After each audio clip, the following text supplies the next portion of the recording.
Dober večer. Novice začenjamo v prestolnici, kjer še do sobote traja turistični sejem Alpe Adria.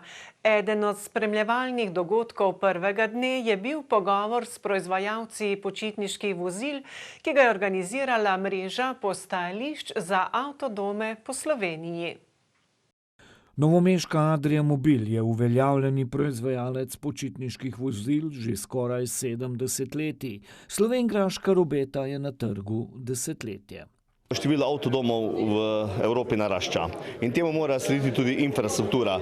In zelo pozitivno pozdravljamo to, da nastaja čim več postajališč oziroma kempov, kajti le tako bodo lahko kupci naših avtodomov imeli možnost parkiranja in možnost kvalitetnega preživljanja prostega časa z našimi vozili, kajti če to ne bo sledilo, potem tudi prodaja ne bo takšna, kot si vsi želimo. Občina, država prepozna, da s tem, ko privabljamo turiste, takšne kot so uporabniki avtodomov, pravzaprav najbolj promoviramo tako Slovenijo kot posamezna lokalna okolja, posamezna mesta, znamenitosti v Sloveniji in spodbujamo tudi potrošnjo.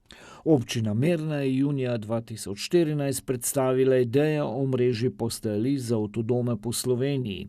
Vanjo je danes povezana tretjina slovenskih občin. Vidim priložnost, da bodo tudi druge lokalne skupnosti našle priložnost in zmožnost, da bodo naredile nekaj za avtodomarski turizem, predvsem iz vidika možnosti postanka avtodomarja. Na ta način bomo seveda Slovenijo naredili za avtodomarje še lepšo, še prijetnejšo. Najcenejši način privabljanja turistov v lokalne skupnosti je ravno skozi vzpostavitev avtodomarske mreže. Izkaže se, da so ti gosti zelo kvalitetni, dobri, tako da vsem županom in županom, ki morda še danes avtodomovskega počivališča nimajo oziroma PZA nimajo, naj razmislijo o tem in je smisel, da se vključijo v tem kontekstu, ker to je res najcenejša investicija za promocijo in razvoj turizma v lokalni skupnosti.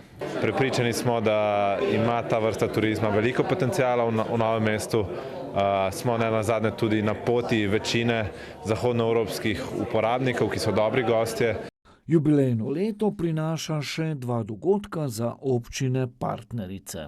Naslednji dogodek bo ob 10-letnici predstavitve ideje, to je junija, ko bomo, tako upamo, posadili seme sodelovanja na jugovzhodu Evrope.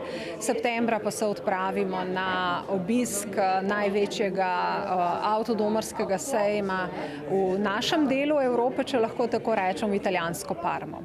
Osnovni cilj pa ostaja promocija Slovenije kot popotnikom z avtodomi prijazne destinacije.